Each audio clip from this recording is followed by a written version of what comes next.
I decided to concentrate on right-wing authoritarians. I'm a historian of fascism, and I wanted to show the through lines there. I also wanted to concentrate on people who wrecked a democracy, who came in to some form of democracy, more or less. And so I don't have North Korea, I don't have China, I don't have circumstances. So it's a lot of communists where you come in and you already have a closed society, which doesn't mean that I think that the left isn't equally authoritarian. It's just how I chose to organize this book. So when we think about why, so the book goes over 100 years. And one of the things I wanted to do was to look for patterns and look for recurrences. And one thing we see is that this kind of figure has an appeal at times when societies have gone through a lot of change, a lot of social change that it could be, of course, the classic circumstance was after World War I, huge upheaval. Fascism wouldn't have happened without World War I. But over and over again, you see moments when there's been a huge amount of social change. It could be gender equality, it could be racial equality, it could be workers' rights. And so for some, this is a cause for celebration. For many others, it is a cause for feeling existential despair. And in many, I also cover non-European and non-American leaders, but in many circumstances, it's been lived as a threat to white male authority, to privilege. And it's in those circumstances when figures like, like Mussolini, Hitler, up to today, have an appeal as people who are going to kind of, in one hand, turn the clock back. They're going to restore order. On the other hand, they're going to shake up everything. So Mussolini defined fascism as a revolution of reaction. And that's kind of this paradoxical essence where they shake everything up. They have movements that sometimes become or are part of parties, but they also restore people. They promise people who feel threatened by change that they will protect their interests. So you see this like in Spain in the 1930s, and this is even circumstances of coups, like with the Francisco Franco's in my book. In Spain in the early 30s, you had, female emancipation, you had secularization. So you have over and over again a set of circumstances that lead to the strongmen being acclaimed. You also, in your book, you said that one of the hallmarks of strongman rule is the drive to accumulate and control bodies, territory, and wealth. You said that the leaders need these possessions as much as they need basic food and sleep. You compared like Hitler's retreat at Berghof, Mobutu's Kabata-Light palaces, and Trump's Mar-a-Lago resort in Florida.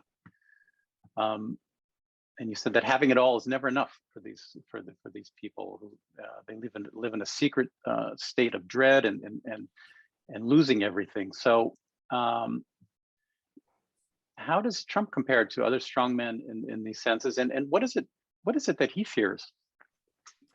So I'm glad you mentioned that, and you also mentioned the different palaces and retreats, because this is not a work of comparative politics. I am not saying that Trump is like Hitler.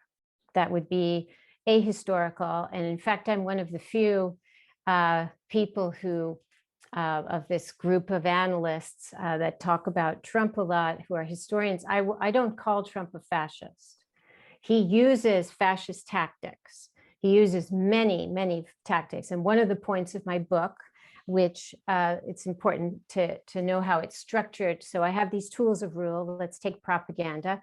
And each chapter, so each one has its own chapter, and they all go over 100 years. And this made it very hard to write. It would have been much easier to have, chapter on Mussolini, chapter on Hitler.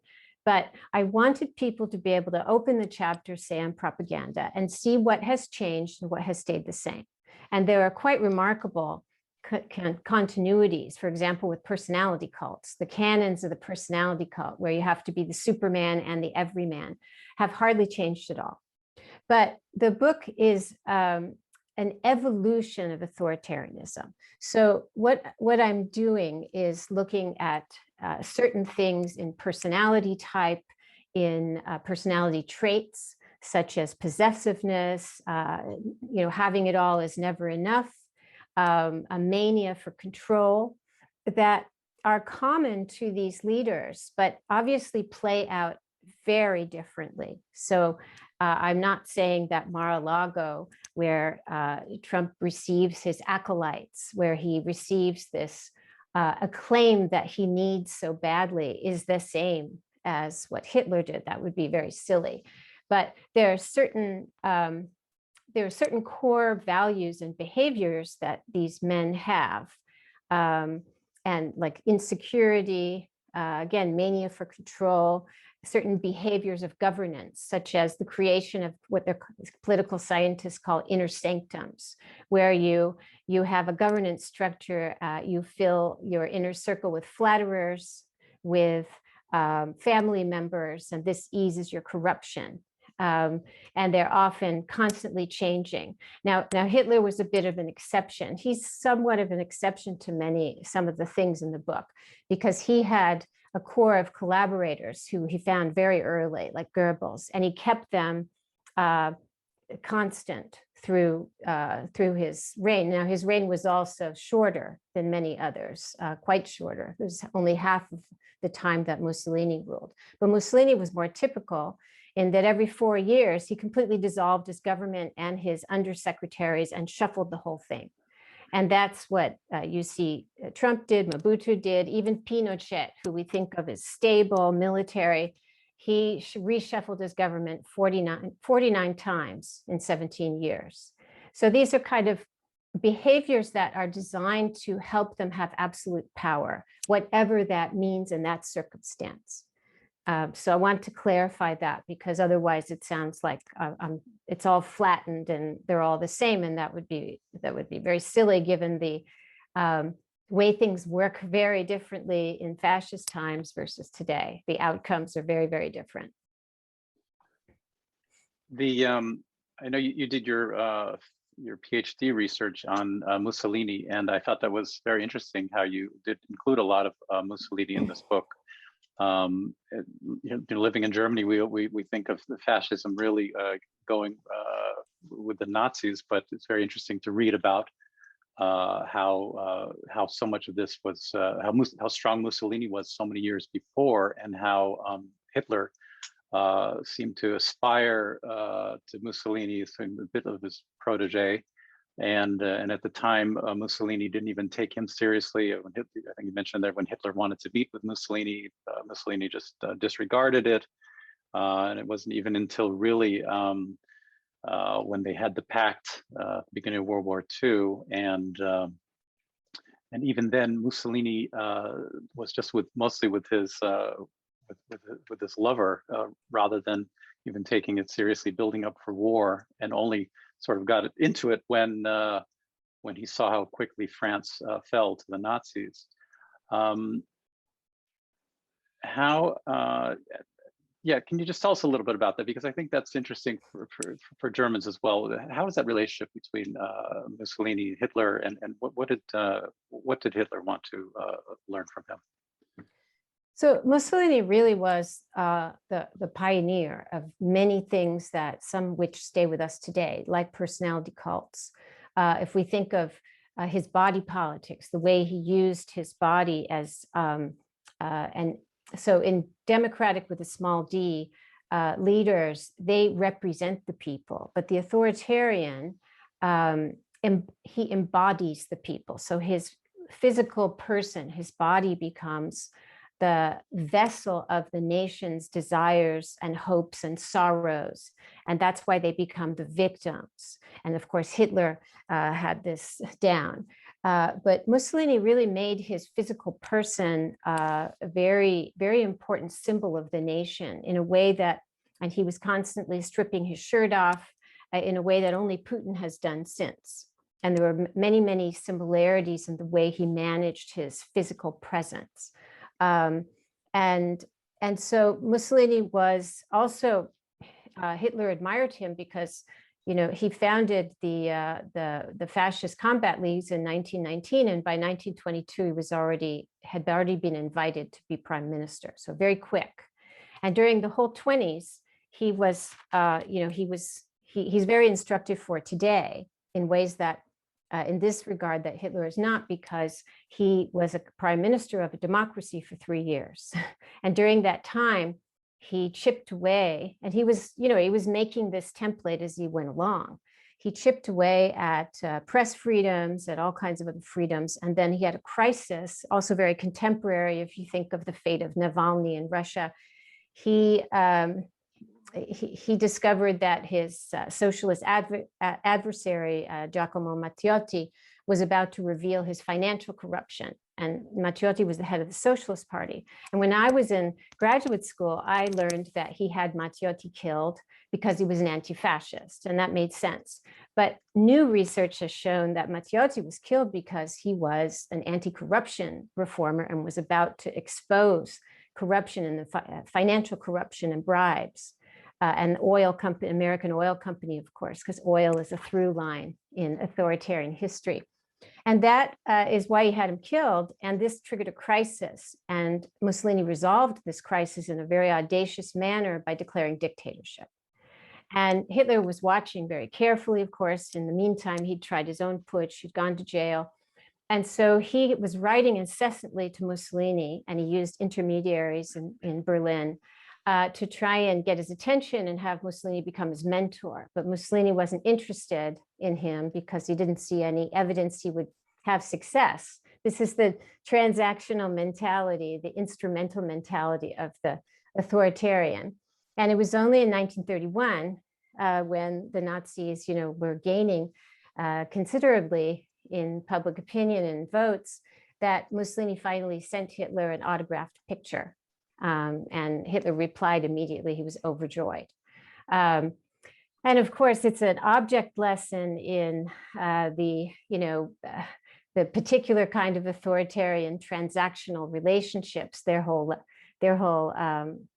relationship that went from this, of course, the power relations became reversed. But Mussolini, if we look back at what he did in the 3 years, as prime minister of a dictatorship, it's very instructive of how democracies can be eroded from within, even today. Was there the dictators you mentioned in here, authoritarians, they probably, maybe there's one on every 15, 20 years. Were they actually learning from predecessor authoritarians, or they just happen to be traits that they have in common? Yeah, this is a question I'm asked a lot, and of course I'm asked it about Trump because everyone knows Trump doesn't read. Although his wife Ivana said he had 2 books. His first wife he had 2 books in his bedroom. One was, of course, Donald Trump, The Art of the Deal. And the other was a book of Hitler's speeches, which unfortunately also makes sense. But they do learn from each other. We just gave the example of Hitler watching very closely what Mussolini did, and indeed then decided he didn't want to take the slow evolutionary path. He wanted to do something very different. He had the Reichstag fire, and we all know what happened. But they also are very attentive to each other when they're going down. And the final chapter of the book is called Endings, which was the most interesting in some ways to research, because democratic leaders, they may try and hang on to power, but they know that they're going to leave, and they can think about their legacies. Authoritarian leaders who literally are starved for the acclaim of others and the need to control and dominate and humiliate others. It's like an existential, it's like a psychological death for them, the idea that they're going to lose power. So they monitor very carefully what happens to each other. And Gaddafi is a very good example, because when Saddam Hussein went down at the hand of the Americans, he got very frightened that he was next. And so he went through this whole kind of appearance of reform. And he, stopped backing terrorism in name, and he did all these, we all know about that. And this was caused by seeing what happened to Saddam Hussein. Then when Gaddafi had his turn, very well publicized, bloody ending during the Libyan revolution, Putin became obsessed watching what was happening. And this had already started during Arab Spring. But Putin's response, because right at the same time there were massive protests against his election fraud, was to crack down. When he came back to being president in 2012, it was the beginning of a crackdown. But he found accounts by his close advisors who said he watched the end of Gaddafi incessantly. So they do learn from each other, and they learn on the way up. And they, of course, consult the Axis. There was a consultation also in Latin America, South America, Operation Condor. The juntas, the right-wing juntas, there was extensive communication about methods of repression, about psychological warfare. So they are learning from each other. At the same time, because there are these common personality traits, opportunism, brutality, paranoia, they are able to, which help them to get to power. Ultimately, many times these traits are self-defeating, because they end up, as I said, surrounding themselves only with an inner circle, and then they start to believe their own propaganda. And then this hurts them, and they make bad decisions. So it's a bit of learning, and also time and again, you see the recurrence of personality traits in successful authoritarians. Yeah, it seems it really struck me in your book reading about Berlusconi, and so many similarities. You don't even necessarily point focusing on Trump, but just reading about Berlusconi, I can see that there's so many parallels with Trump. It almost seems that Trump was sort of wishing to be like him. Did Trump even, do you think he was very aware of Berlusconi during the period, or is it just a coincidence that he has so many common traits? I don't think Berlusconi, I mean, he knows who he is, but I don't think he was much on his radar. Certainly, Berlusconi had an easier time. Berlusconi is absolutely vital for understanding 21st century autocracy. And I say that even though he did not wreck democracy, he was able to do a lot to bend the workings of justice and, of course, the media to suit his personal position. And so here I want to mention a concept I work with in the book called personalist rule. And this is, it's usually in autocracies, but it can be in Berlusconi's case, and Trump fits the bill. It's someone for whom his private financial interests and juridical problems, judicial problems, corruption problems come to prevail over national agendas in foreign and domestic policy. So the private it's a proprietary conception of power. And you can see how that is very key to authoritarianism. But Berlusconi embodied this. And Berlusconi, of course, as many of you will know, is absolutely key for what's going on today in Europe and now in America, because he was the first one to break the taboo and bring the far right into government. And he did this briefly in 1994. And I was there. This hugely influenced my career in a way, because I had a Fulbright. And I was there in 1994, and I had been studying fascism. And I had an apartment in Rome. And in the past, when I would, go to the dry cleaner or whatever, I spent many years in Rome. I didn't end up being an expat, but I spent many years there, and for a long time thought I wouldn't return to America. And I would say, people say, oh, your Italian's so good. What are you doing? And I would say I worked on fascism, and there was like an embarrassed silence. And this is, at the market, these are your daily, your interactions, casual interactions.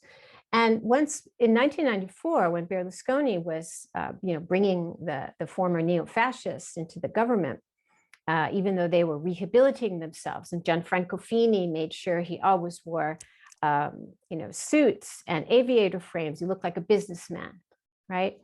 And people started giving me very different answers. And they would say things like, oh, I always loved Mussolini, but I couldn't talk about it. And my dry cleaner said, Mussolini was a great leader. The only people who suffered were subversives and Jews, as though that was like perfectly fine. So I saw how quickly collective memory can change when there is a breaking of a taboo. And this is what Berlusconi did. He shook up the whole, this is why I say they shake up things. So on the one hand, they protect privileges of, they're misogynistic, they're racist, they're homophobic, so they protect certain privileges, but they shake everything up. They're like earthquakes. And so that's what Berlusconi did by bringing the League, right? It was the Northern League at the time, and now it's just the League of far-right populists, early populists, and neo-fascists, who then became just supposedly far-right.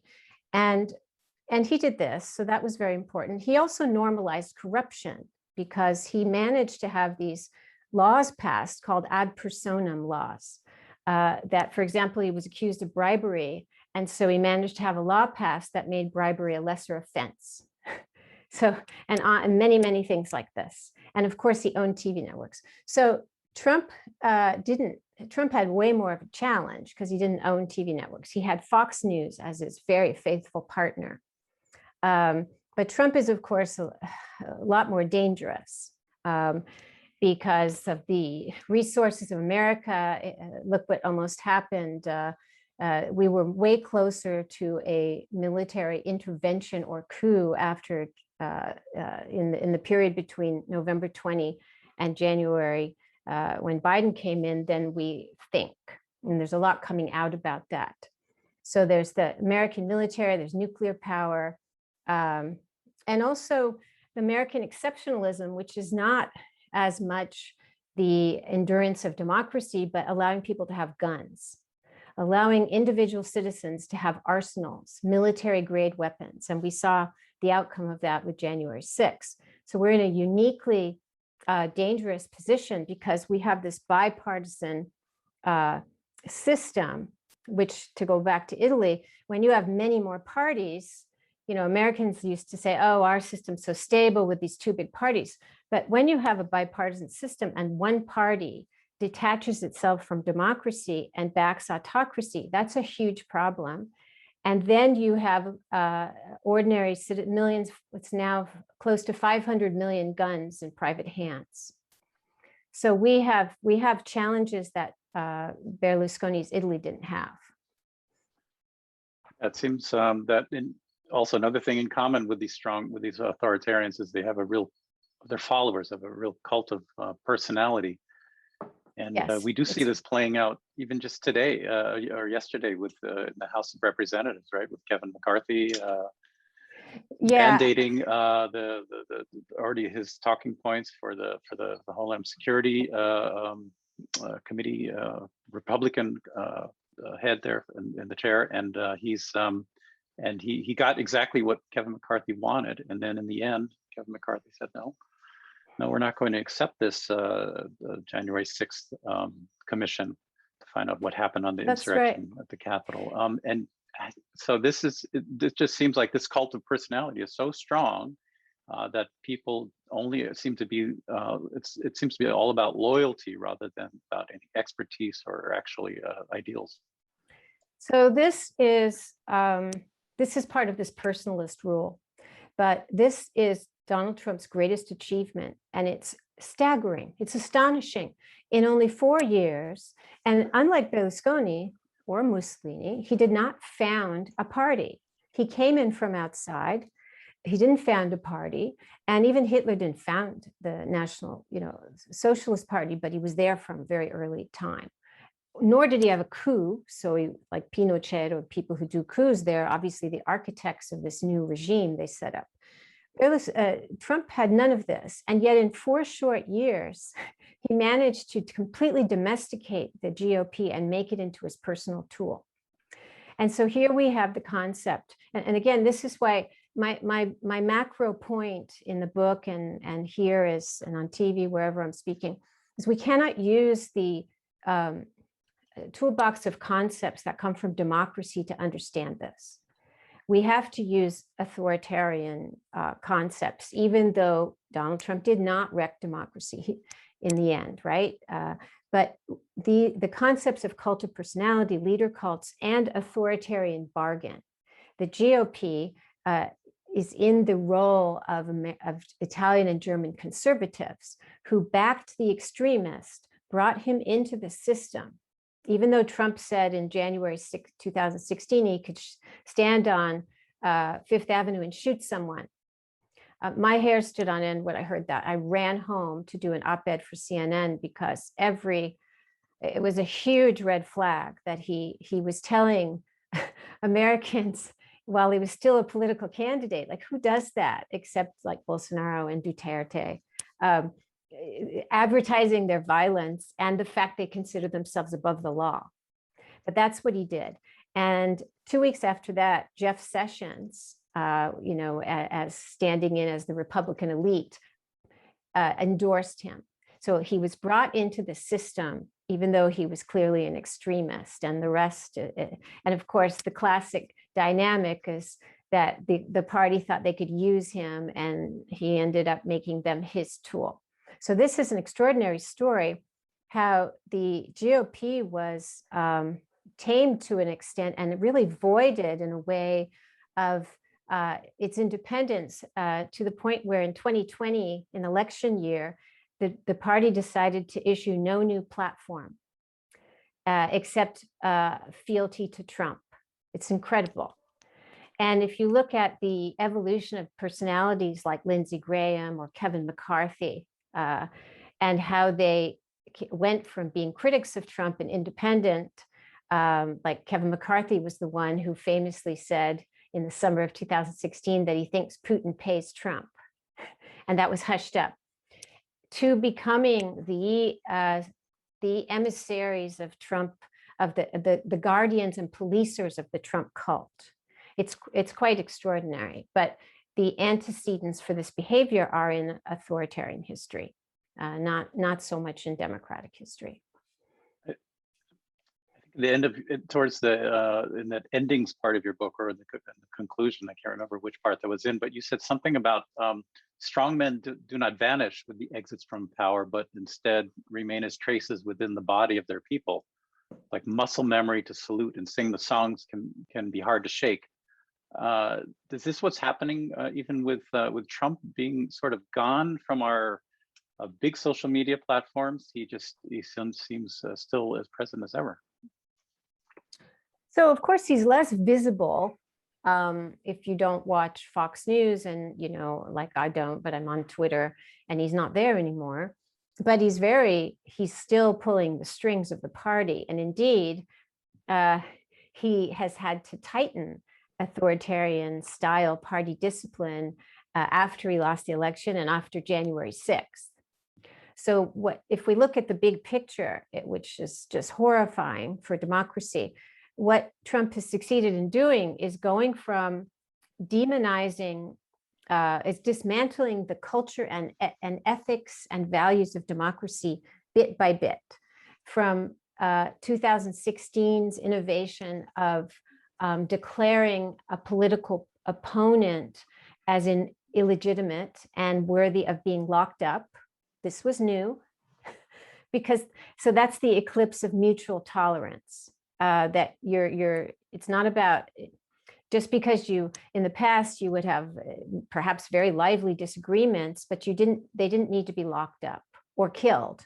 And I've counted 5 state level GOP officials who called for Hillary Clinton to be executed.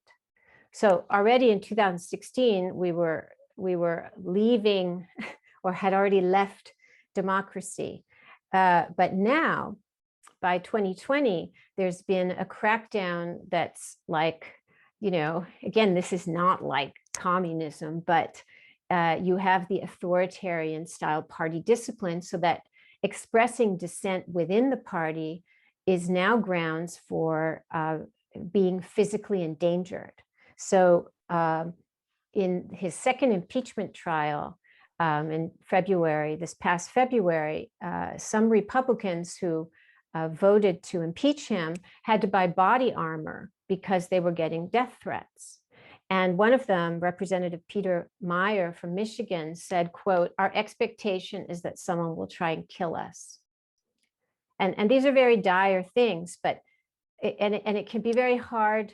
I said this on NBC the other night. It can be very hard for us to take it all in because it's happening under our feet.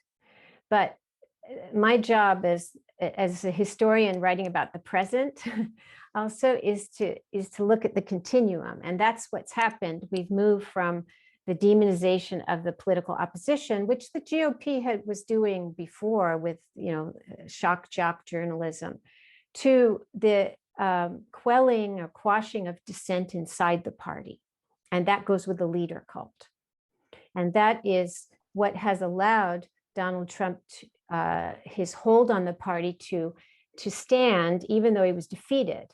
And this, of course, is the big, it's incredible because it would have been so easy for the GOP to discard him. He lost the election, then he became toxic with January 6th. He was, at least the House impeached him again, and yet they've doubled down in their loyalty to him. And this is incredible. The last question before I take questions from the gallery. So how do you see it? Do you see, will Trump return? It seems almost hard to believe that he actually will want this job again, but how do you see it? So what motivates Trump, and here he's very similar to Berlusconi for good reasons. Both of them were under investigation when they came into politics, and governance becomes about self-preservation. You enter politics so you can get immunity. So on that sense, Trump has every, if he doesn't get prosecuted before, he has every incentive for him and his family to come back to power. Because what he cares about is making money, preserving what he has, and controlling others, but especially making money. And it's important, I don't know if you know that until coronavirus shut his traveling down in 2020, he spent 1/3 of his time, 1 out of every 3 days in office, he spent visiting a Trump property. So when people say he was lazy, this is wrong. His goals were never the goals of a regular president. His priority was, shoveling out disinformation to keep a sense of his competency and his personality cult. Personality cults have to be watered like plants or they die. And making money by visiting Trump properties. So the Washington Post documented all of this. So 1 out of every 3 days. So so whether he wants to do this again will depend on his financial situation, his prosecutorial, juridical situation.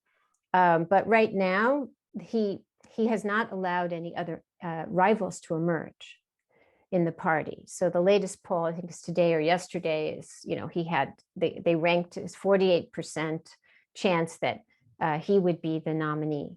And he needs it to be that way right now because he's extremely vulnerable. And I've talked to 2 former GOP congressmen in the last days, and both of them told me that they think he might be in jail, that he might be actually prosecuted and sent to jail, which I found surprising.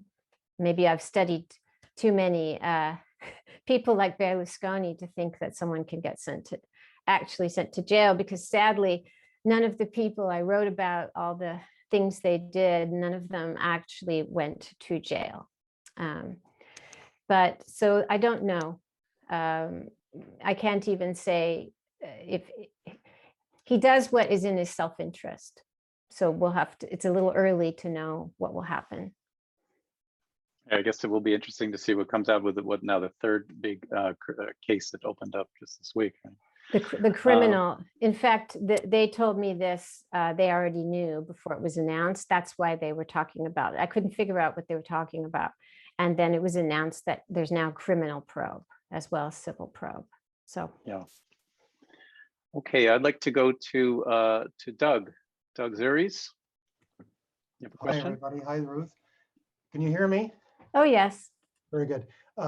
Sort of a tongue-in-cheek question, but when do you think that the Republican Party will be renamed the Trump Party? Or do you think that Trump will remain under the umbrella of the Republican Party so that he has more legitimacy?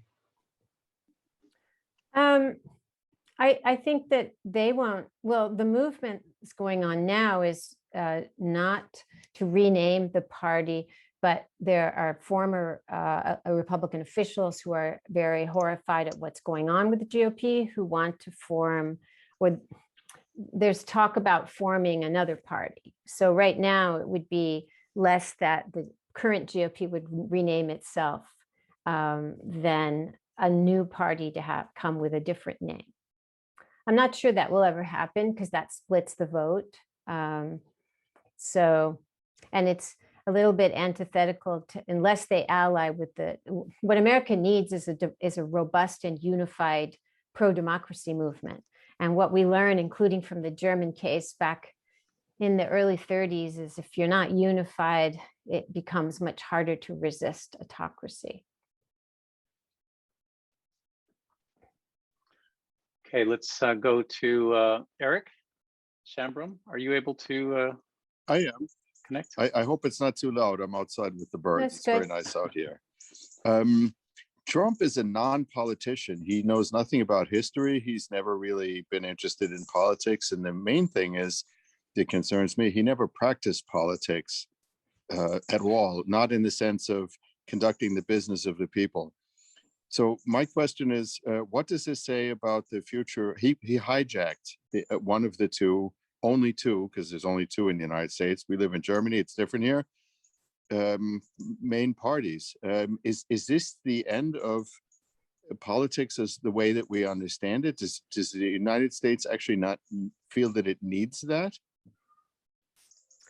Does it not feel it needs the two parties? Well, Not just that, but does it not need to have politics in the sense of, as you said yourself, conducting business of the people, but instead he's conducting his own business, as Berlusconi has done?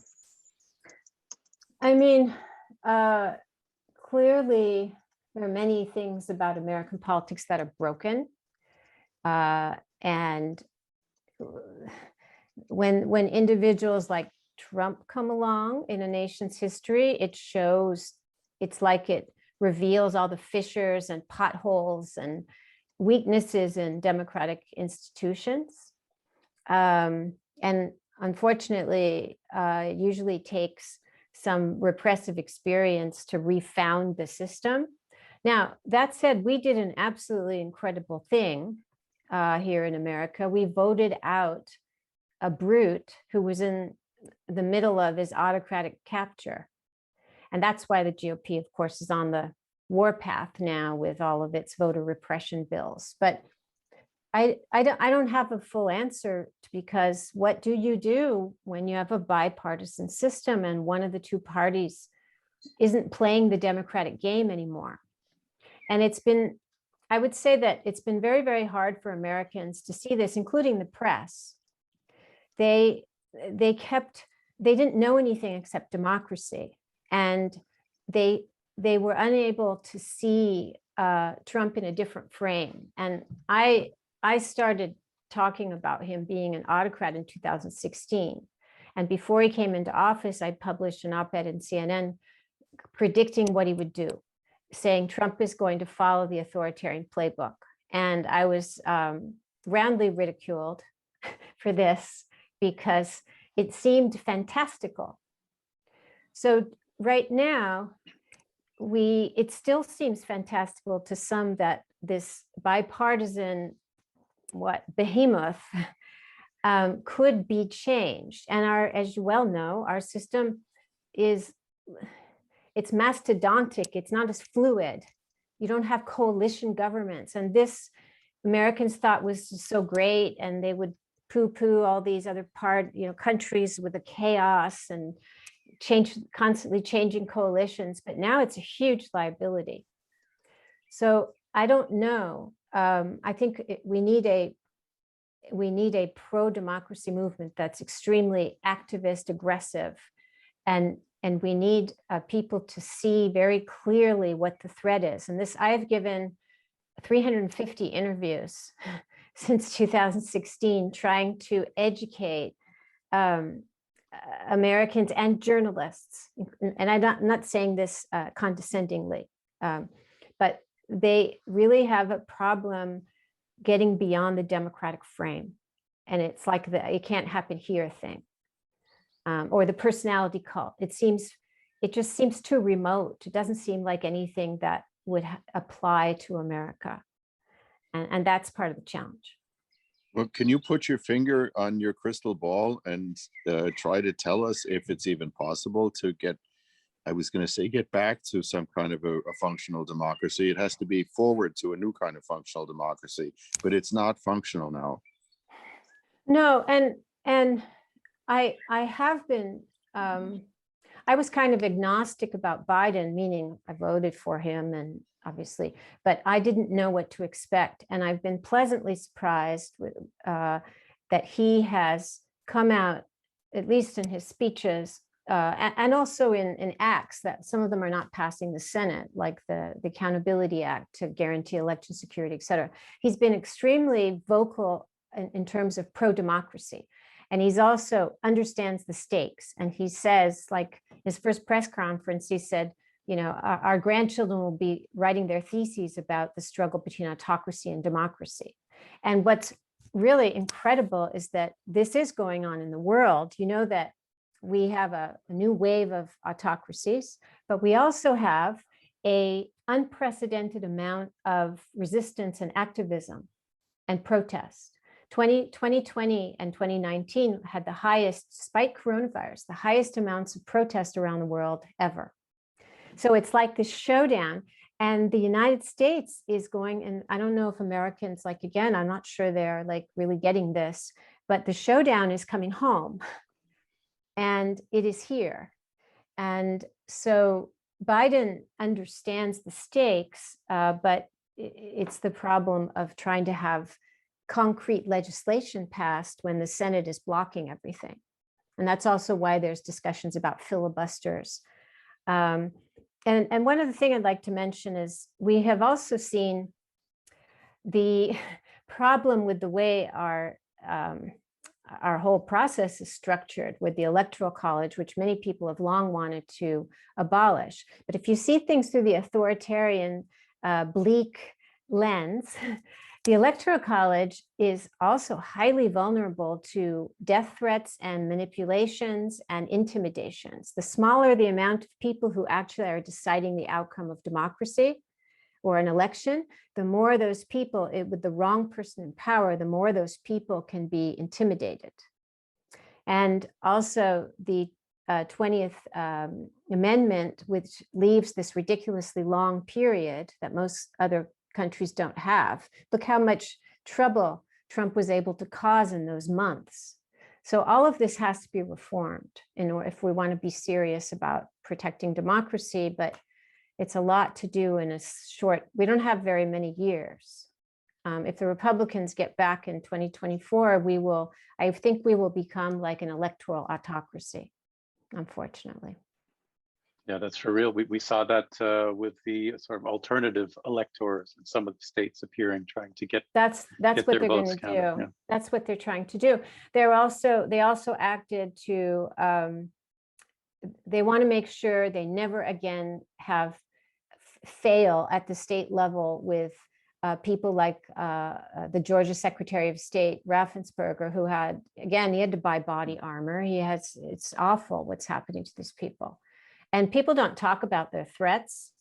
but for obvious reasons, and it's way worse than people know. All of us, I had to move my office to a different location, and I'm just a very small fish, but out there saying things because I had no guard in my building. Everybody's been threatened.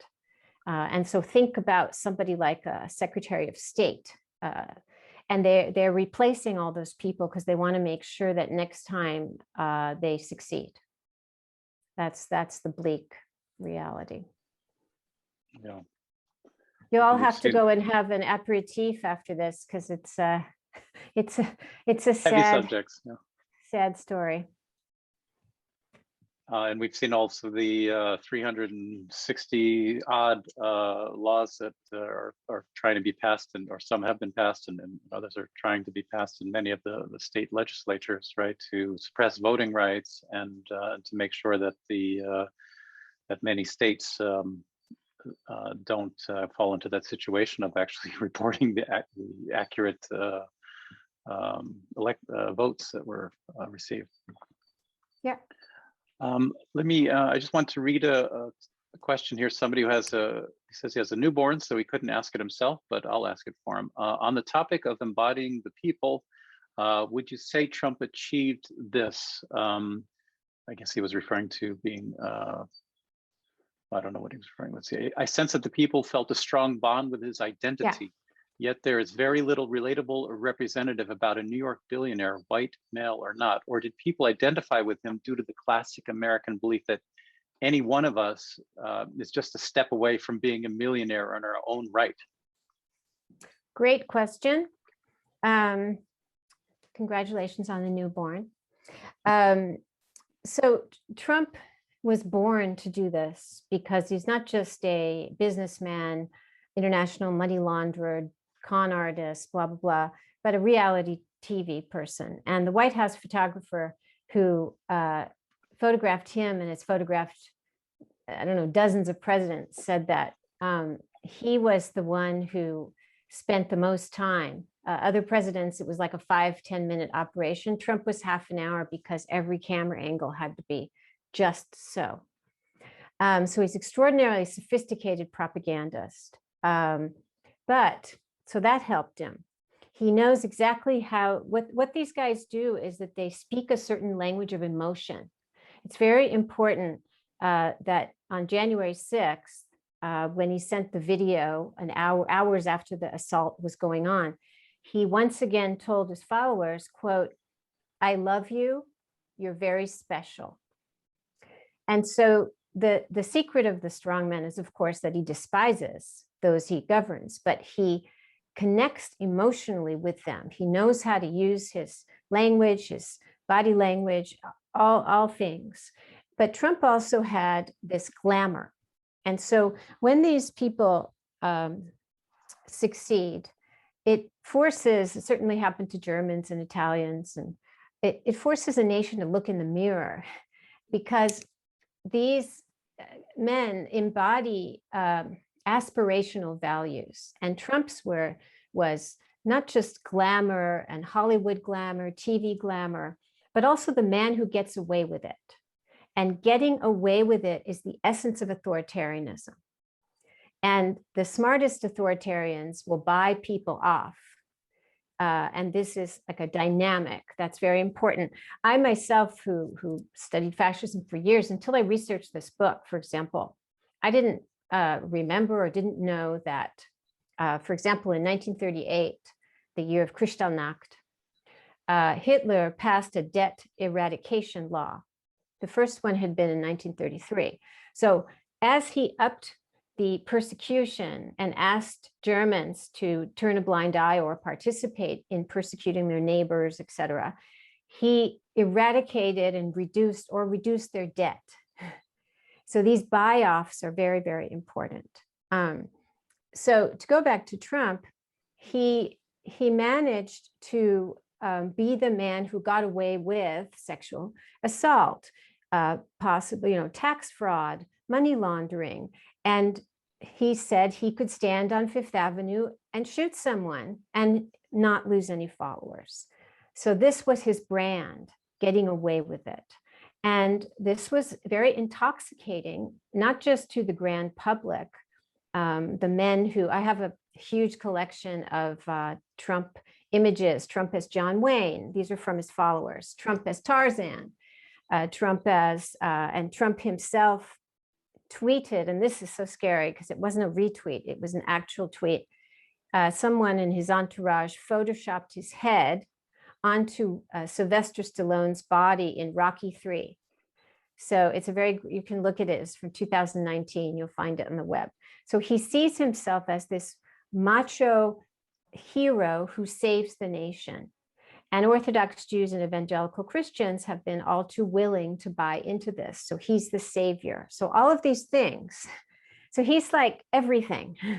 He's glamour, he's the self-made man, although, because he's, you know, he was able to hoodwink people to not look at the millions his father gave him. So he's self-made man, he's the glamorous, he's the one who has models and around him as wives, he has the most beautiful women, the biggest house, all of that. And this proved very appealing. So he's uniquely American in that way. Although many Americans may not want to admit that. Another question from someone said, wealthy campaign donors have had a huge influence on the US political system, especially over the past several decades. Do you think that a significant majority of the major Republican Party donors don't think there's any real problems with Trump leading the Republicans? That's the question. And I know in the book, you also said that a lot of that all of the strongmen or authoritarians do have some people that benefit from their system that are usually very powerful, and they benefit in large ways. It's usually a very small number of people that benefit. But I think you also, you said that a lot of them didn't think that that person would go that far. Mm-hmm. Does that apply here? How does that apply to? Yeah, I think Trump has paid off rich. He's what's the word? He's paid back richly the big donors, big pharma, big mining. In fact, Trump has been all about deregulation. It's if you look at how many environmental protection, workplace safety, et cetera, any kind of regulatory thing, he has tried or succeeded in rolling them back. And who benefits from that? Big corporations, again, big pharma. But one of the things I wanted to highlight in the book, because this goes into the so-called myth of authoritarian efficiency, that Mussolini made the trains run on time and Hitler had the Autobahn and all of this. And it goes up to Putin, who's the doer, and, you know, is all of this. That certain elites, oligarchs, we call them in Russia, do profit. And this is the dark money, the Kochs, and all these people profit. But what we don't hear about is that, for example, in Putin's Russia, 70,000 businessmen have been imprisoned. And if you have any business that makes money, you become preyed upon. And the state, and Erdogan is doing this too. Erdogan has seized over 40 billion American dollars worth of assets, businesses, schools, media things. And so has Orban has done, and he used a different ruse.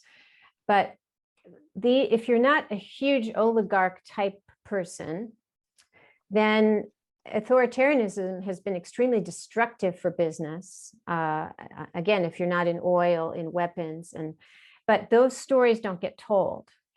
And the state that becomes a predator, and the state that sacrifices the lives of workers and ruins the environment and harms children's health by Trump has let chemical companies pollute the water.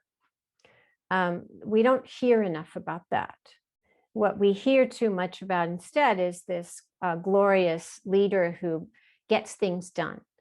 And so that one of the big themes of the book is about, why we have fallen again and again for this model of leadership, why we invest in this. and we don't learn. I have one more question, and it's somebody who asked to stay anonymous. He's in Saudi Arabia, and he's asking whether who do you see in the Arab world that fits this bill?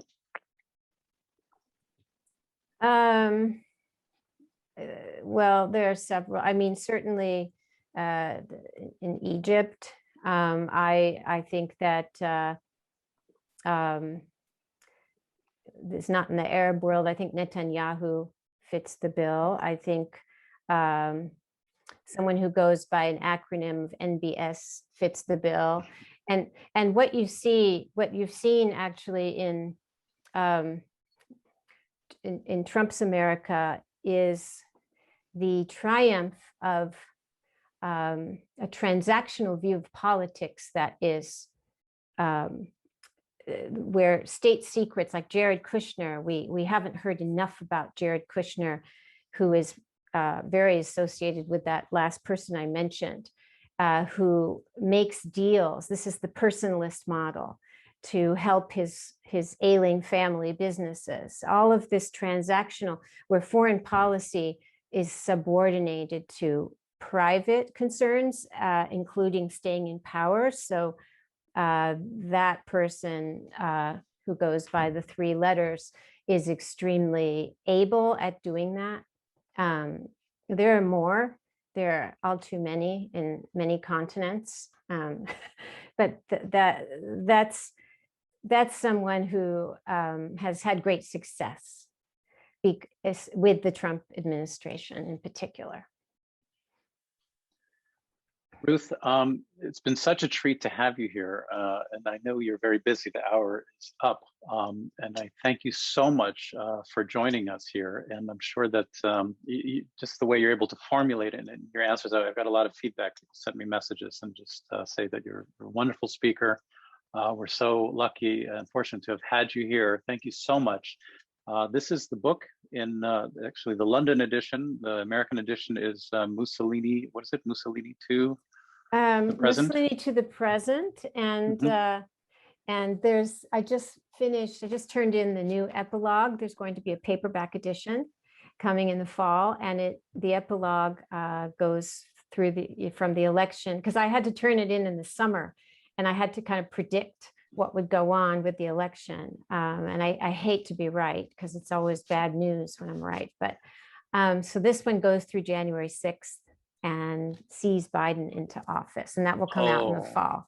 Oh, that's great, because in reading it, and I know the date said November, but you finished it in the summer, and I felt it was, I was sort of missing the last, the current, the things are developing so quickly these days, obviously, but yet, it almost seems like you just wrote this today, because nothing is false in here. You correctly predicted the way things are going, and it's very relevant. I encourage everyone to pick up the book. Thank you. Also, Ruth, can you just mentioned before we got on the call what you just turned in to The Economist? Maybe you can tell us about what you're currently writing, what you've just written, and any other books that you have coming up. Yeah. So. Yeah, right before I got on this call, The Economist asked me to do a longer piece on the future of the GOP, how we got into the situation. So that's being edited. That should come out. I don't know when, but soon. I also started a newsletter on the Substack, SUBSTACK platform called Lucid. LUCID, and it is about threats to democracy. And I have an essay once a week, and I interview people. I've interviewed William Browder, I've interviewed Jim Acosta. I have a running series of interviews with former White House correspondents as a kind of like what went wrong, debriefing, lessons learned. So I'm doing that. And I just included that in the chat for everybody. Yeah, I just included the link to your to Lucid. And I have live chats once a week at this hour. So that I'm doing, and slowly developing a book project on for democracy protection. So that's what's going on. Well, you're doing great work. From so far away, we appreciate it here, knowing that there are some good people in the States working on these fundamental issues and protecting democracy. Thank you so much, Ruth Ben-Ghiat. If everybody wants to just open up your microphones for a second or and say thanks to her, go ahead. Thank you very much. Thank you. Thank you very much. Thank you very much. Thank you. So much. Thank you for the nice questions. They were very good. Okay. Bye. Thanks so much, Ruth. Bye. We'll see Thank you you, around. David. And thanks Bye. everybody for joining the American Club of Hamburg with Ruth Thank you. Ben-Ghiat. Bye-bye. Take care. Good night.